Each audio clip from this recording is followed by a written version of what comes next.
યશ રાઠોડ, ઓલકટ ઇન્ડિયાનો માલિક. મારી સામે જ તે જેકે ટાયરમાં સવારે 5:30 વાગે આગ લાગી હતી.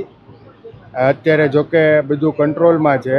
હું આવ્યો ત્યારે સવારે વિકરાળ રૂપ હતું આગનું. અત્યારે મ્યુનિસિપલની ટીમે સરસ રીતે કાબૂમાં કરી લીધી છે. અંદરથી કાંઈ મોટું નુકસાન થયું હોય અને બધું બહાર કાઢતા હોય ટાયર કે એવું કાંઈ એવું જોયું? હા, એવું જોયું હતું ને. અત્યારે આ ફેક્ટરી છે કેટલા સમયથી અહીંયા કાર્યરત છે? અહીંયા આ તો આ લોકોનું 6-8 મહિના થયા. આ ક્યારે લાગી હતી એવું કાંઈ તમને જાણવા મળ્યું? સવારે 5:30 ખબર પડી. કેવી રીતના લાગી હતી એવું કાંઈ જાણવા મળ્યું? એવું હજી કોઈ ખ્યાલ નથી.